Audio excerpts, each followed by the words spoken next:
Hello guys, welcome back to my channel.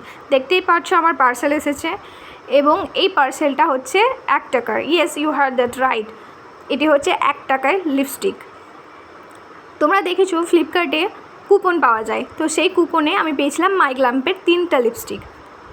তো সেই 3টে লিপস্টিকের প্রাইস ছিল 1 টাকার, কিন্তু ওটা আমার কাছে 1 টাকা পড়েনি ভাই, আমার কাছে পড়েছে 198 টাকা। তো তোমরা প্রথমেই দেখতে পাচ্ছ আমার এই যে লিপস্টিকটা আগে ডেলিভার হয়েছিল, তারপরে এই দুটো লিপস্টিক ডেলিভার হয়েছিল। কিন্তু আমার যে প্রথম লিপস্টিকটা, যেটা প্রথমেই দেখলে তোমরা, ওই কালারটা আমার একদমই পছন্দ হয়নি, বিকজ আমার স্কিনের ওপর ওই স্কিন যায় না ওটা। আর এই দুটো লিপস্টিকের ব্যাপারে আমি কি বলবো, আমার তো জাস্ট দারুণ লেগেছে, দারুণ, কোনো কথা হবে না। তোমরা দেখতেই পাচ্ছ এটা হচ্ছে এই লিপস্টিকের কালারটা। আর তারপরের লিপস্টিকটার কথা আমি কি বলবো, জাস্ট ওয়াও। এটা হচ্ছে সেকেন্ড লিপস্টিকটার, আমার তো খুবই খুবই খুবই পছন্দ হয়েছে লিপস্টিকগুলো। তোমরা যদি এরকম অফার পাও তোমরা কিন্তু হাতছাড়া করো না। আর আমার চ্যানেলটা যদি ভালো লেগে থাকে তাহলে লাইক করতে ভুলো না, সাবস্ক্রাইব করতে ভুলো না, আর কমেন্ট করতে ভুলো না। Thank you for watching this video. Tata.